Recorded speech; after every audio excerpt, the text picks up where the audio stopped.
good morning, everybody. It is October 1st, Woo! It's my birthday 2022. month. Yeah, it's Dina's birthday month. Welcome to Toilet Talk with Dina Lynn. I will share my birthday month with all of you. You can have October too. While she's probably a little bit resentful of it, she does have to share it with my mother, so, you know. Shh. That is not the topic we're talking about today. The October this year, I turned 61 in 17 more days, and my birthday's the 18th for those who want to send generous gifts. Not really.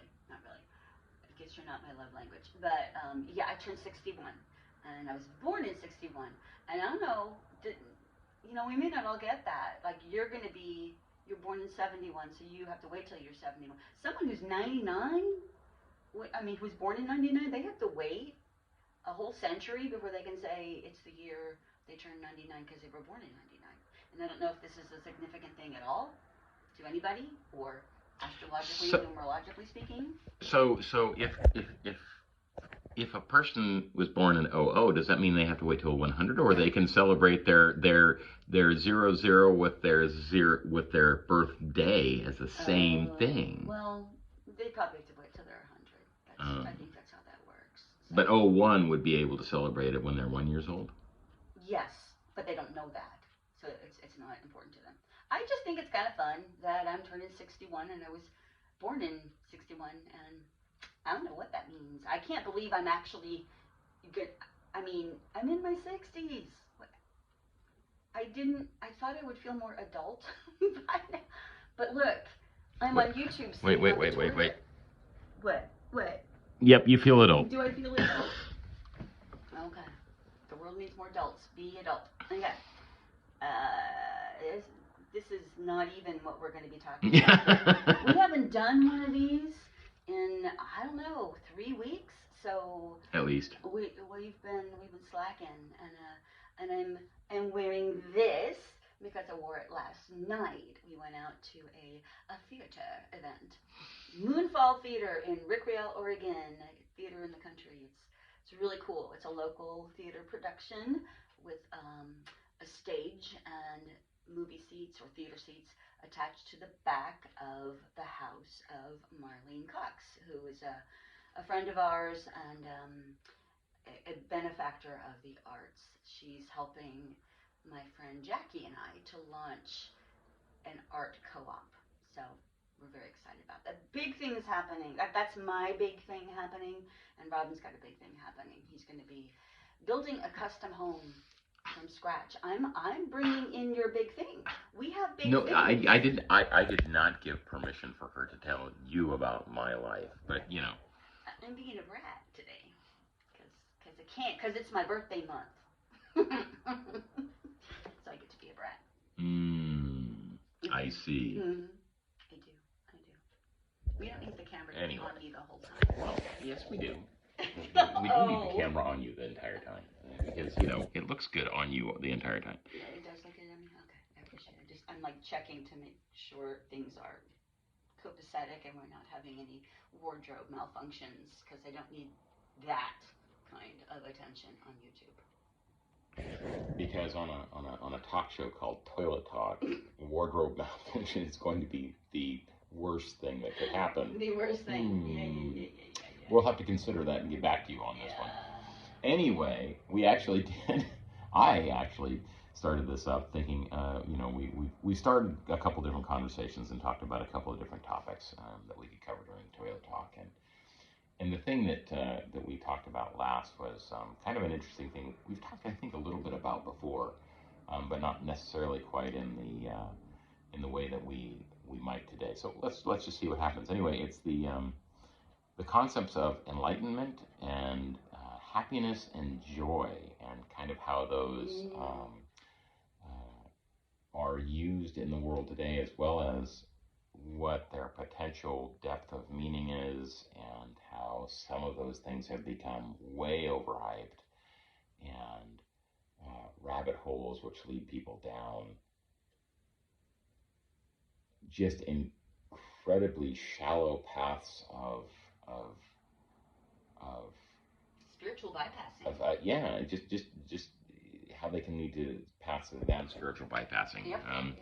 So anyway, we were chatting earlier, and I had mentioned that. Well, how did we get on this subject? I don't remember how we got on the subject, but basically the bottom line is there's this huge push to for people to find happiness and find enlightenment, and it's just it's become this inauthentic, light and fluffy cult of positivity, cult of enlightenment. Culture, and it feels like we're missing the point. So I'm going to let Dina take off with it here for a few. I've become disenchanted with many things in spiritual circles.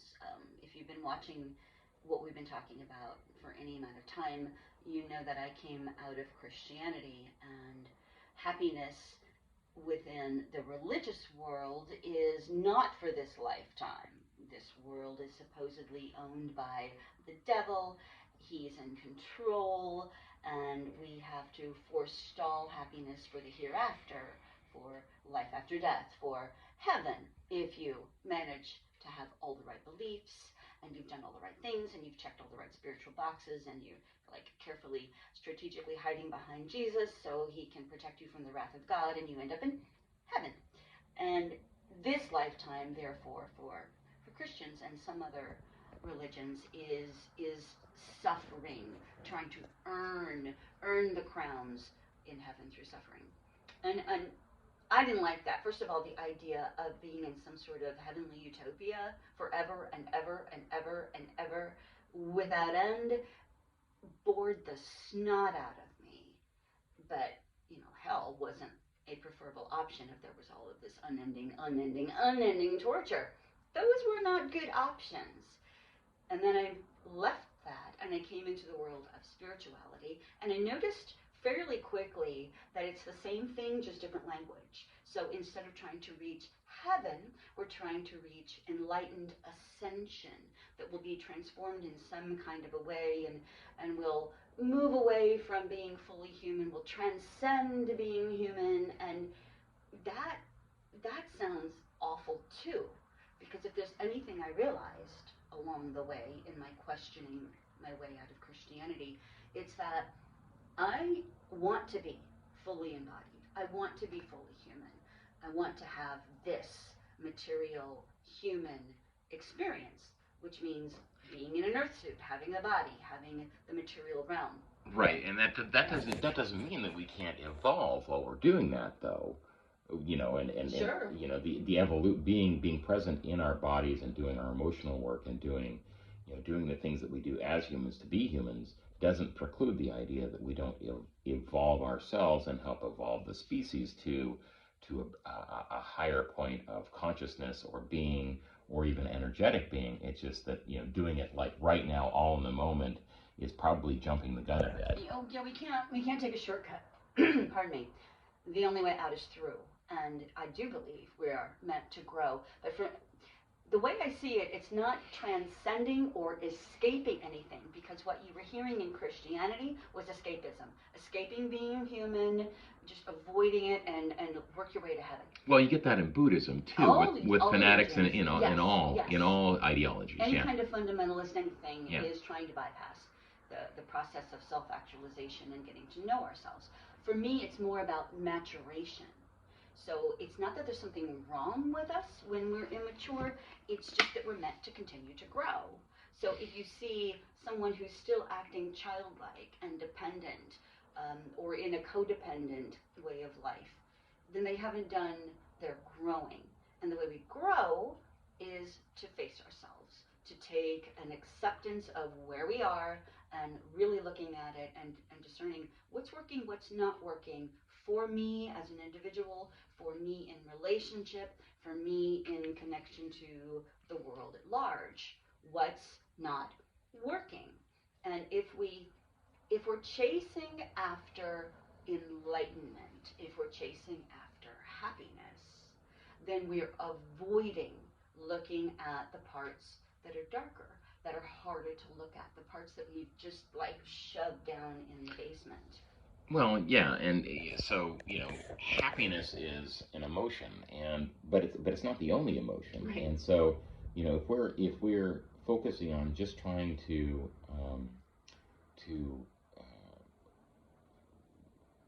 live in one emotion our entire life, then we're literally ignoring or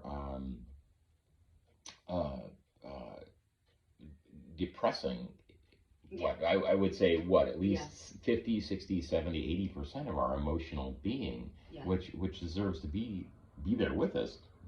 So hold that thought for a second, because you just said something really important. Well, you were probably going to talk about Gabor Mate. Well, no, well, maybe, but he just said an important word: depression.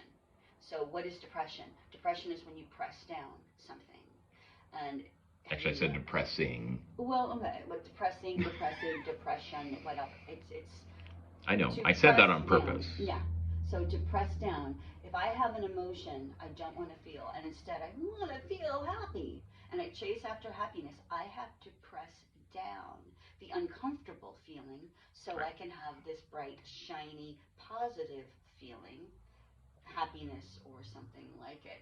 And I don't want to feel fear, anger, grief, whatever's uncomfortable. I push those down, and what I end up doing is I end up pushing down everything. Because if we repress one type of emotion, negative, uncomfortable emotions, we will also flatline the more positive emotions, and that is a state of depression. Depression's not a feeling, it's a state of being in which you're flatlined. Everything is just sort of dull, and in that state, we can feel empty and hopeless. Anxiety, on the other hand, is when all of those previously repressed emotions come roaring into our face, and we're being ganged up on by a lot of emotions at once, predominantly fear, anxiety.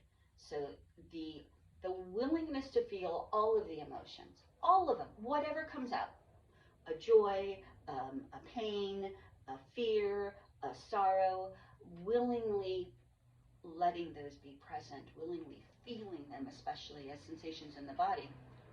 That allowance of every emotion is what I call joy. It's living authentically as a full human. Right. So yeah, actually, you kind of went one of the places that I was thinking about going as well, and that was that.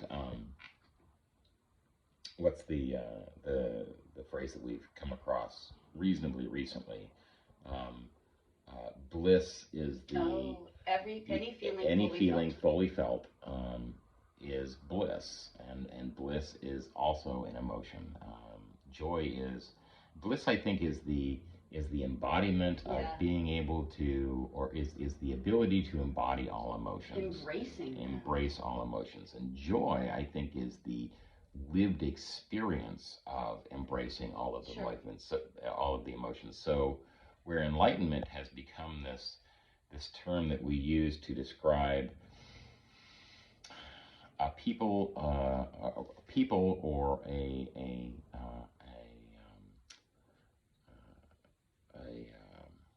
gosh, I'm having a hard time with words this morning. Wow, I'm not enough coffee or something. Keep going, you get it. Wow, shoot. I guess I should have took that Alpha Brain that Aubrey Marcus takes. Actually, I have taken that stuff, and it does make a world of difference. The Alpha Brain Black Label. I'll give a plug here for Aubrey Marcus. On It is the company. On It is the company. Alpha Brain Black Label is the supplement, and it really for me, makes a huge difference in my mental clarity and my ability to increase recall and energy. Anyway, Aubrey Marcus wants to become one of our sponsors. Do you think he'll watch this and go, ooh? I doubt it. He's going to start sitting on toilets. Oh, is that what he's going to do? And smoking cigars? Steal our thunder. Yeah, well, I'm not smoking a cigar. I refuse to smoke a cigar. No. Anyway, we get to this place where we think enlightenment is a goal to be attained, or a place to stay in, or this thing which provides emotional and physical stability in our lives so that we don't have to continue to suffer, that we get rid of the unhappiness, the fear, the depression, we the arrive. grief. And that's not the point of enlightenment. But most people think that it's this goal, and enlightenment isn't the goal; it's a road, and that's why living a joy-filled life, a joyful life, I think is the well, like I said, like Nina was saying, it's the embodiment of being blissful, and that includes everything. We're not trying to get somewhere. This notion of self-improvement is nonsense. It's tyranny. It's the belief underneath it is that there's something wrong with me and I have to achieve something. Right. And instead, a word that I heard recently that makes so much more sense to me, instead of self-improvement, self-unfoldment, which is the belief that, or the realization that we are already whole. We are all God-godding. We are all part of the divine here having a human experience. Everything we need, everything that we have, everything that we are is already within us. It's more about shedding or unfolding what's in the way, the conditioning, the traumas, the things we need to tend to in order for the shiny Buddha inside to emerge. So enlightenment for me is anytime I get a glimpse of the shiny stuff inside. It's an epiphany. Yes, the aha moments. I have moments of enlightenment when I realize, or when I connect, when I get a felt sensation of, oh, that's right. I'm part of the divine here having this human experience. And then the fears and the tensions and all the stuff just kind of like, for just a moment, falls off of me, and I get this connection of who I really am. It's the felt integration of all of the emotions, all of the physical sensations of who and what we are in the moment. It's a remembering and a remembering with the divine, with our truest nature. You can call it whatever you want. The field, the force, that which we are all part of, all that is. The language doesn't matter. To discover. To divine. Like a divine. Wow, God. Yes, exactly. The divine isn't something that is, it's something we discover in ourselves. Yeah. And we can find it in another. Yes. It's easier to see it in another than it is ourselves. It can. Not to give you a peek into our innermost lives, but during the act of sex, especially intercourse, when things fall away between the two, when there's a deep merger, there's a moment of holy, sacred. It's why we say, "Oh God," when you say, "Oh God," I say other things. It's all holy. It's all sacred and profane all at once. Yeah. And the work that we do is not to arrive, not to get somewhere. Someone asked me yesterday, when will you know that you've done enough work? I said, there is no done enough work. Work is a way of life, and it's not like it's a grueling. It's yes, there are those hard moments because we have to feel those things we haven't wanted to feel for a very long time. Things that made us feel we might die when we were children, and now we feel them. Well, I was going to say, I think that like you were talking about, you get glimpses. Yeah. You come across moments in time, which epiphanies, and I think with respect to how we know we've done our work isn't a matter of saying we've done it, but how do we know we're doing our work? Because it's changing. Yes, because we feel less triggered by a thing that used to trigger us. Because we suddenly realize, I have a sense of well-being that I didn't have, or I have access to that place of well-being, even when the world is going to shit. Right. Well, when you can sit with yourself, or look at yourself in the mirror, and really truly see both all of the amazing gifts that you have, or that we have, when we sit with ourselves and simultaneously hold those in our heart, in our being, with all of the things that we have that are amazing, and then also in the same breath, in that same moment, in the same hands, in the same body, embrace all of the things that we're not happy with, we're not proud of, we're scared of, we're in the process of discovering. We can hold all of those things at once, the light and the shadow, and the light and the shadow, and find a sense of peace, knowing that as we are right now, in the here and now, foibles and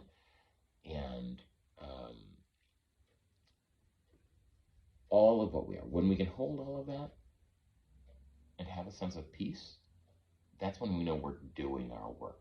It doesn't always stay that way. But that is kind of the sense of joy that we're talking about that comes with the integration into wholeness. It isn't avoiding the bad stuff. It's not avoiding the fear, the grief, the anger, the happiness, the joy, the passion, the jealousy. It's not avoiding any of those things. It's embracing them, saying, okay, show me what you've got to tell me. Show me what you have to teach me. And in that learning, in that opening up to learning, and the opening up to your own internal voices, your own internal emotions, you embody, express, and embrace all of those things. And in those moments, that's joy. Embody, embrace, and express. Yeah. So like alliteration, very nice. And I just had, speaking of another epiphany. By the way, an epiphany is like regular epiphanies, only it's delivered electronically. Just want to. I had to do that. But the epiphany I was having when you were talking about embracing the shadow as well as the light, I've come to think of the shadow as black gold. And that was a term used to describe oil once upon a time. But at least I learned that watching the Beverly Hillbillies. Talk about dating myself, that's going way back. But I was born in '61, so that's been established. I'm getting old, people, or I don't know, something's getting old. Black gold, every time I've done shadow work, especially when it's something I'm really scared to face. And it takes a lot of courage to do that. I'm always rewarded, always. The scary thing in the closet that I'm fearing, a monster, turns out to be nothing more than a dust bunny that was vastly misunderstood. Or there's a gift in there. There's a part of me that I've relegated. No, I don't want to face that thing about myself, or feel that thing again, or experience that, or remember. When I let myself do that, when I let myself feel the pleasure that my shadow feels with this thing I don't consciously want to have, every time I do that, I get to take a part of me that I've outcast and bring it home. So I get both empowered and liberated by doing this. So there's black gold there. Yeah, so taking that metaphor of black gold a little bit further, when we get oil out of the ground, whether they're oil sands or out of a deep well, we typically can't use the black gold as it is. It just isn't what we need to use it for. We have to drill for it. We have to work for it. Oftentimes it is under a great amount of pressure, and if we're not careful with the amount of pressure that it's under, it can cause a lot of damage, a lot of injury, death. And so mining for or drilling for black gold is a dangerous thing. Yet the whole point is not to do it, because you can let the fear get in the way, and then we don't have any oil products, we don't have any gasoline, we don't have any fuel, we don't have any plastics, because that's how we've been producing them so far. And don't take this the wrong way. I'm not standing up for this idea that we need to keep on pumping oil, but the metaphor is that in this process, to get to this valuable thing, there is danger and fear, and there's work to be done to get it.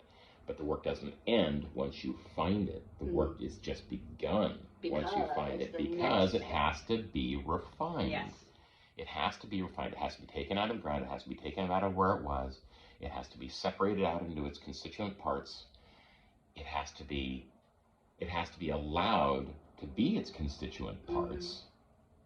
And at that point, they become usable and valuable, the most valuable, as fuel, as material for building things, as material for creating things, and that's just how our shadows work. Exact same way. Yeah, that's a good analogy. I like that. He's so smart. He's so smart. You brought it up. Well, we did it together. We do a lot of things collaboratively. So joy would then be the entire process of discovering the oil, discovering that it has properties that can be used, discovering that we can build things that can extract that oil, the black gold, that we have the ability, once extracted, to find ways to process it, that we can take those processed materials and utilize them in effective ways and change our lives through the use of something that was formerly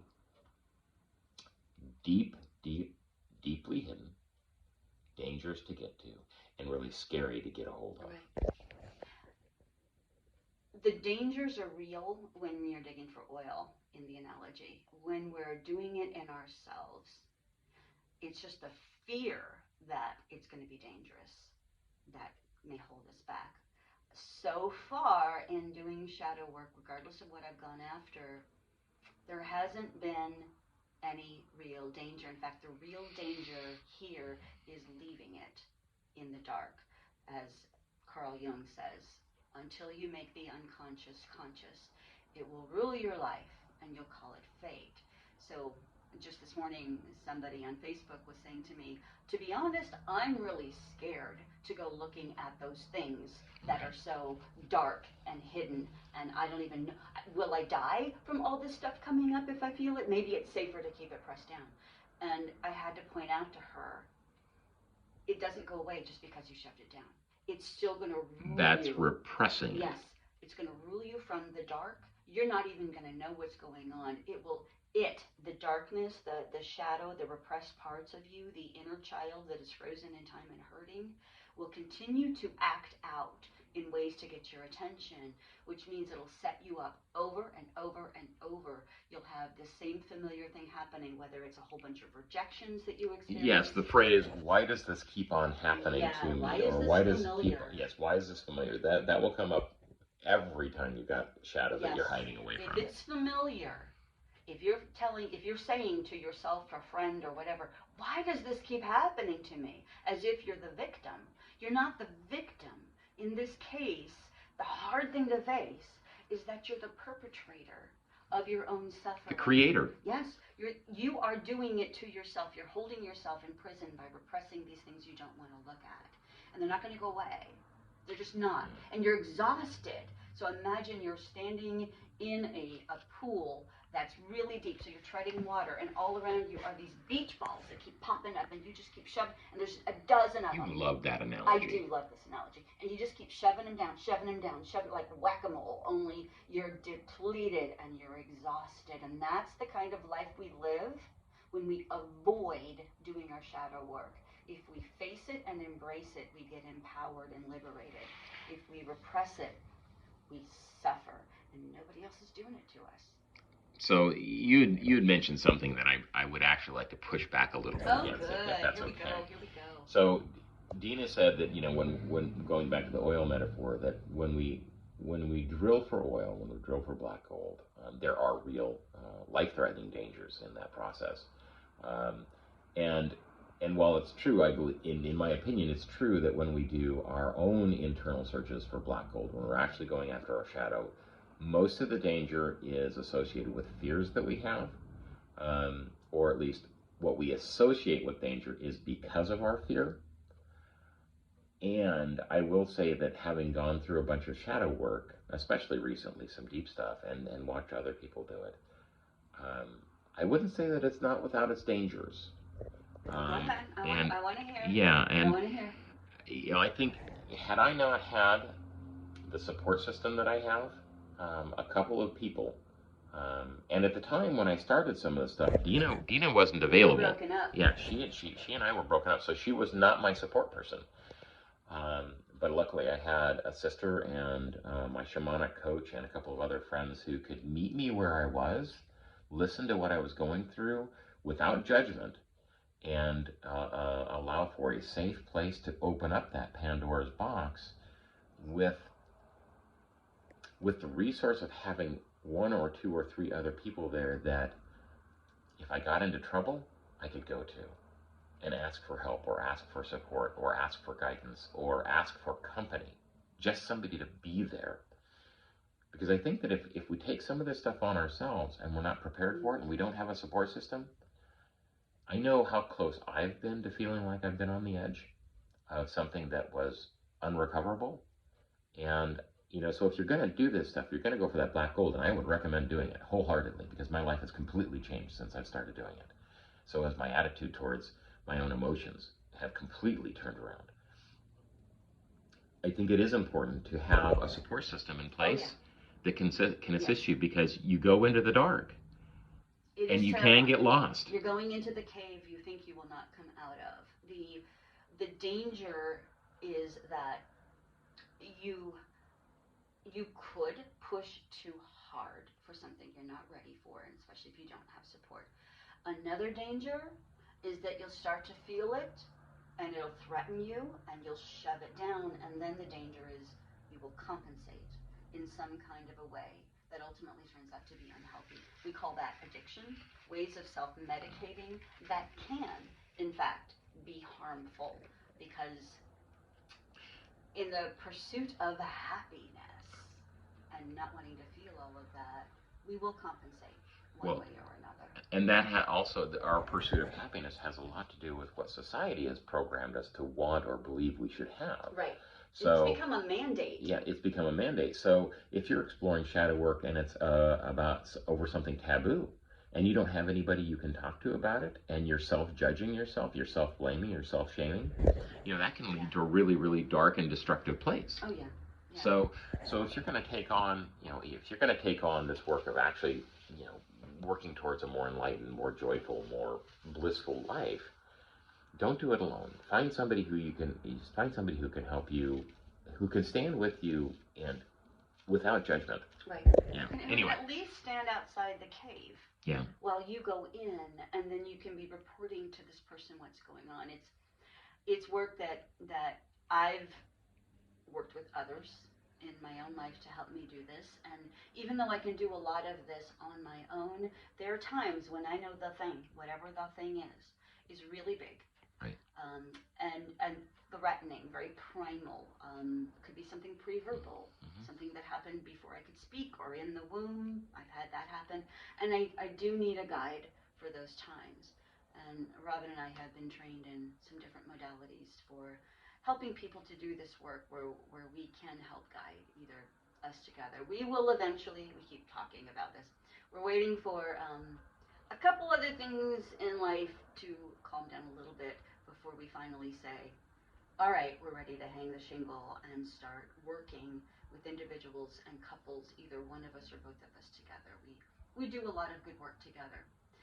I wanted to kind of segue into a real life example of how something can be hard to face and how life has a way of setting us up with an upset. Are you willing to talk about something that happened a couple of days ago between us? Oh, are you talking about when you shoved me away in bed? No, wait. Okay. It's funny now. It wasn't so funny.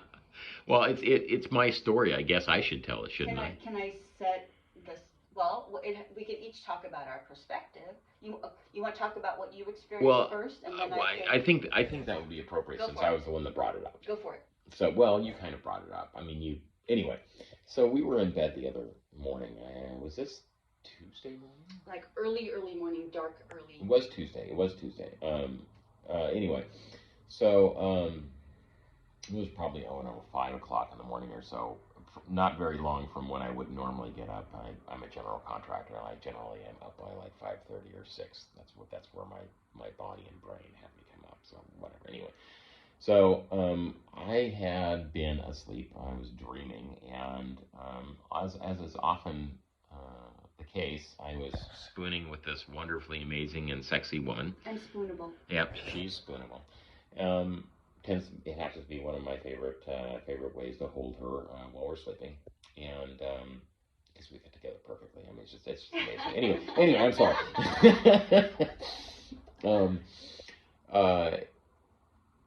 I was woken up to her shoving me away and saying, "Stop it, stop it." Oh, it was worse than that. It was. She had elbowed me in the chest and she had said, "Just stop. Get the fuck away from me right now." I was. She didn't actually say that. She didn't actually say that. She said, "Would you please just stop it?" Oh, really? Yeah, but it was abrupt. It was very emotionally laden, like I'd been doing something. I was just fucking holding you. and so it's like, so we realized reasonably quickly that what had been happening is she was in a dream, and she was having a dream, and I was having a dream, and her dream implicated or included me, and she wanted me to stop doing whatever it was I was doing in the dream, which I don't think I was doing, but might have been. And it was just kind of this weird, bizarre moment, and I ended up getting really triggered. Not angry triggered, but I could feel the emotions inside. I could feel the effects of feeling like, oh wow, what did I do? This is bad. This isn't as safe as I thought it was. There's something wrong with the relationship because she's telling me to get away. What does this mean about our trust level? What does this mean actually about our relationship? And so these thoughts started to,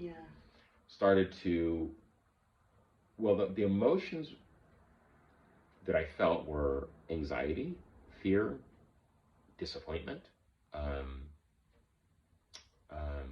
sadness, shame,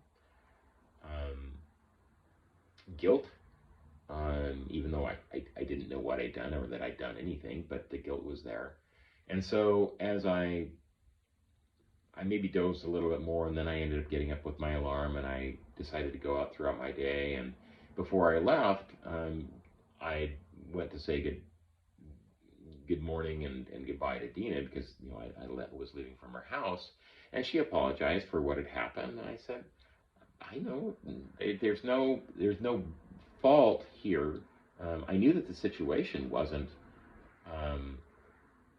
like indicative of anything, and yet my subconscious, my fears, and all of the self-talk inside my head was saying there's something wrong. Warning signals.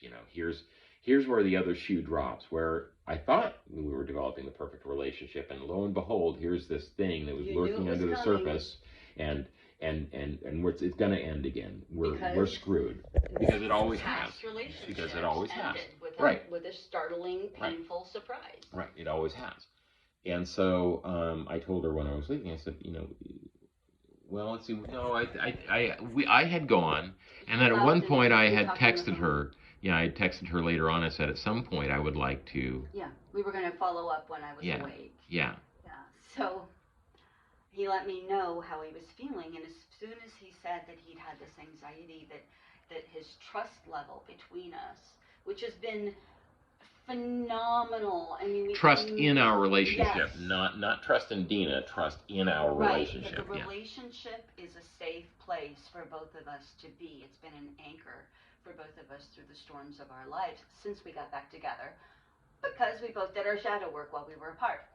And I felt that sting, like, I accidentally hurt someone I love. I felt that, and I had to let myself feel that while he was telling me what he had been experiencing. And then I asked if I could share with him what had happened from my end of that experience. So I was also dreaming. And I was dreaming that we were in bed just as we were. One of those, weird, surreal dreams where the dream and the reality overlap. And in my dream, we had partaken of cannabis the night before. And it's usually a very fun, pleasant, lighthearted thing that we do. And it's legal here in Oregon, so we're adults, all that's established. And we had done that the evening before. So in my dream, we were still a little bit altered. And I wasn't sure if what I was seeing is what I was really seeing. So we're not talking about altered as in being on an altar ready for sacrifice either. So just to make sure that was clarified. Not that kind of altar.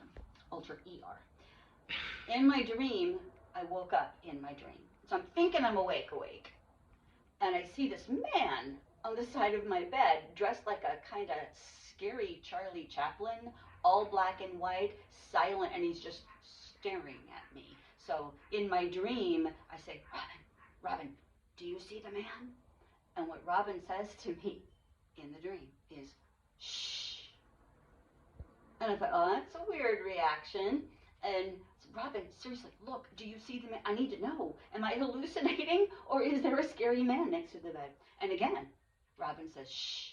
And I'm trying to, the importance of this situation, I'm trying to impress that upon him. And I keep saying, Robin, I need it. And he just keeps saying, shh. Now, in our dreams... Do we need to, like, take this to, like, the Jungian life and have them analyze this dream? Because this sounds like it should be analyzed. Well, I apparently don't listen to you very well. Earlier that day, we had been in a meeting, and I'm not giving away details, but there had been a painful bit of news delivered to me about something that I have to do according to my artwork that feels controlling. There's another person exerting control over my life in a way that they have really no right to, and I was bristling under this control. So in my dream, Robin was taking on some of the energy characteristics of this person, and I was becoming angry that Robin was shushing me, repressing me. And it was the same feeling of you can't do what you need to do here. And all of a sudden, this rage built up in me, and I remember just shoving. And in my mind, in the dream, it was quite violent. It was, get the fuck off of me, get away from me. Like, if you're gonna keep shushing me, no. So I stood up for myself in the dream. But he was having a dream that was giving him a sense of anxiety. And I'm having this dream about rage, and our dreams kind of coincided, and it's interesting to me that we've committed ourselves to shadow work, to growth, to maturity, and our relationship is a container. The intimate relationship is an incredible catalyst for this work. It's nothing quite gets to the core of things like someone you let all the way in. They can step on your stuff, and it's like his psyche and my psyche coalesced and set us up for this triggering experience where I get to feel this anger I've got toward this other person's controlling me. And Robin got to face this ongoing feeling of, oh no, this is uncertainty and instability. Yeah. He's been saying for a while now that this relationship feels incredible, almost too good to be true, and when's the other shoe going to drop? And for him, this was, aha, see, it's happening. It's happening. Well, it wasn't quite that. So what it was the opportunity to see that at work in my psyche, and see my subconscious reactions to it. And so this is where the joy comes in, though. I was feeling fear. I was feeling anxiety. They weren't controlling me.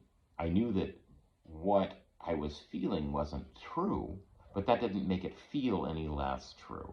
Right. So the joy comes in with allowing the joy and the bliss both, allowing myself to feel those pieces of anxiety, of fear, of doubt, of grief, of sadness, because the grief and the sadness come into play after I allow myself to actually feel the anxiety and the fear. It's like, oh, yeah, I am afraid of losing this, and that does evoke grief and sadness. I mean, who wouldn't, have grief or sadness over losing a relationship, which, has been the way it's been for Dina and I all this time. And so the joy comes in and says, yeah, this sucks. It sucks to feel this. It sucks to have this realization that you were triggered, that this isn't dealt with. And I get to deal with it now. I get to see it now. It's not in the shadow anymore, and that's exciting. It's gratifying. It's calming to be able to say these emotions are no longer ruling my life, because I'm starting to recognize them as they come up for what they are, which are road signs as opposed to do not enter signs. It's rough road ahead. Okay, slow down. It's, 25-mile-an-hour turn ahead. Okay, slow down. For some of us who drive little fun blue Miata cars that are designed for cornering, it's like, oh, hey, 25-mile-an-hour corner ahead. Hey, let's speed up and do triple the speed. But the point is that the joy comes with the embrace.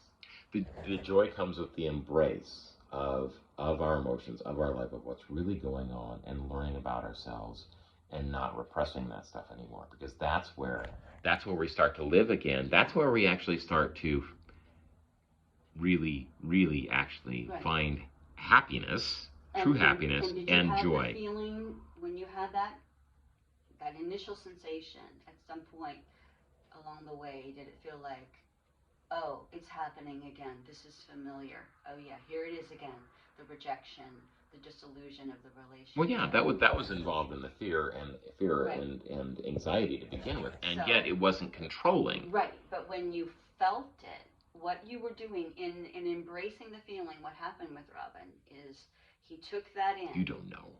I do know. You're not the boss of me. Okay, what I'm describing now is a universal human thing that happens when anyone is triggered about anything. When it feels familiar, it's because it's been repeated throughout our life, and it has a source and origin usually in very early childhood, those first 7 years, when we could not contend with this. So whatever was going on in Robin's life in those first 7 years, and I know enough about his story, but it is his story, there was the experience of loss of relationship and of rejection of peers and others. And even if it wasn't real, it's at least interpreted that way. And then it got repeated in earlier relationships. So the stage has been set. Life keeps setting him up. And so this time when he's ready to feel it, life used 2 dreams and an experience, an upset. Upsets are set-ups to get triggered, to feel this thing that's been festering all this time. And here it is now. And when Robin says, okay, yeah, I'm going to feel it now. I'm going to actually sit with this. Then he is healing his own inner child who's been carrying this all this time. And the joy is in reconciling that, feeling the feeling all the way through, and that emotionally digest it. So the test will be the next time something happens that triggers that same thing, to see whether he feels it the same way or not. And it's not like he failed the test, because there could be a different aspect of that needs to be also felt. And sometimes it just takes a few times of feeling it, going through the process to understand what it is, for it to really land. So,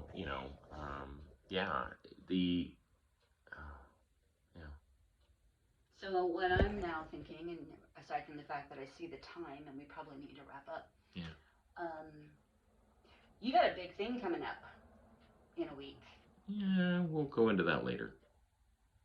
So I'll just say what's coming, so we can talk about it later. Robin is going to be going through what's a type of initiative process, new warrior training for the Mankind Project. His weekend is next weekend. And October 7th, 8th, and 9th. Mm-hmm. And this is him willingly saying to himself, to his soul, to the universe, to life, do your worst. Yeah. He's willingly showing up in front of others, so there's going to be accountability with other men, and exploring all kinds of internal territory. And we don't know. We don't even know the details of what's going to happen. They don't really reveal what you're going to go through, but it's everyone I know who's done it has talked about it being an incredible transitional, pivotal time in their life. So I'm proud of him for being willing to do this. This is not easy stuff. This is not for the faint of heart. And I'm eager and excited to see what he comes back with. And I'm also envious, because I've had similar experiences, and they are, it's incredible what can happen when we say yes to what life has for us next. Yeah, I am looking forward to the weekend, and I plan on writing a post both before, leading up to the Mankind Project New Warrior Training Program, as well as reporting on my experiences as much as I can after the fact. I guess for my wrap up, I want to go back to our three main topics, or four, which is happiness, enlightenment, joy, and bliss, and throw out a little bit of food for thought. Happiness, if it were a diet, would be like eating one thing all the time forever, or one type of food all the time forever. Let's say candy, because happiness is sweet. We enjoy sweetness. We enjoy happiness. We want to be happy all the time. That's the premise. And sugar and candy and sweets, at least for some, kind of provide that that food equivalent of happiness. It makes our mouth happy, or other things may make our mouth happy. But if we only eat sugar, if we only eat sugar, if we only eat junk food all the time, we tend to get sick. We don't stay healthy. We're missing nutrients. We're missing nutrients, that's right. So and if somebody does eat the same food over and over and over all the time, because that's the only thing that they want, the only thing they're capable of, typically we would say there's some kind of what's the word when you a food disorder, an eating disorder, which is typically caused by or a product of emotional or psychological issues. So if you're only looking to have happiness in your emotional diet, what are you avoiding? What do you need to look at? What kind of mental or emotional health issues? What are you afraid to feel? What are you afraid to feel? What kind of emotional or mental health issues are you suffering from? Enlightenment is the realization that happiness isn't the only emotion. Okay? There's a full range of emotions, and when we work towards enlightenment, what we're doing is we're working towards the ability to feel all the other emotions, but not let them get stuck in our emotional body. So enlightenment is bringing the emotion up into the light, showing it, saying, okay, here's this emotion, I'm going to eat it this time because that's what's in front of me right now. And here's another emotion, and it's part of my balanced emotional meal, sadness, anger, happiness, whatever it is. So enlightenment is the interest in the ability to look at and have a full, nourishing meal of whatever comes to us emotionally, but not to gluttonize, not to obsess on it, not to only eat it, and not to overeat. So, joy and bliss are the lived experience of being able to have those emotions come into our awareness and be fully with them, and allow our emotional body to be completely healthy with all emotions that surface. That's good. Another excellent analogy. Reminded of, it's like a quote within a quote. A wise man once said, the only question worth asking really is, what are you unwilling to feel? Not what are you unable to feel, but what are you unwilling to feel? And that's worth contemplating. What are you repressing, not willing to feel? It wants to be felt, and there is joy, bliss on the other side of any feeling fully felt. So the next time you have a feeling rise up in you, if I could encourage you to not jump the gun and go to the mental story about it, but feel it in the body and hold it the way you would a crying baby until it stops crying. If we don't start telling a mental story about why we feel what we feel, if we just feel it with the emotional body, it takes about 90 seconds to reach a crescendo and to subside. And what I'm famous for is telling myself the story using my mental body to try to digest the emotion, which it can't. And just like the mental body can't digest food that you eat, only the physical body can. Only the emotional body can digest emotions. If I go into a story and my mental body tries to take over, then I am off and running in all of the secondary emotions created by the story, and the original emotion that wanted to be felt gets repressed again, which means I got to get triggered again eventually to feel the thing. And this is not to shame myself. It's natural to try to escape into a mental story. It feels more empowering. We're not as vulnerable when we do that. When we let ourselves just feel the feeling, there's nothing we can do but feel it. We're at the mercy of that emotion, energy and motion that's in our body until it subsides again. And that's a scary thing to do until we get used to it. And then it's still an uncomfortable thing to do, but it becomes less and less frightening the more it becomes familiar. So feel your feelings is probably the healthiest thing you can do for yourself. And like Robin pointed out, we need that nutrition. It is the nutrition we need in order to have a strong sense of well-being, bliss, and out of that may arise happiness. Because when we embrace all the other emotions, we get to fully feel happiness too. I guess that's all I want to say. You got a final thing to say? I think I kind of pretty much already said it. And there are so many ways we could talk about the same subject and express it in a different set of words and languages and ideas to help more people understand. But, for the time being, I think we've covered it. So we did it. Have a wonderful October 1st. We hope that you go into the fall or spring, depending on what hemisphere you're in. Right. With joy, wonder, and curiosity. Take care.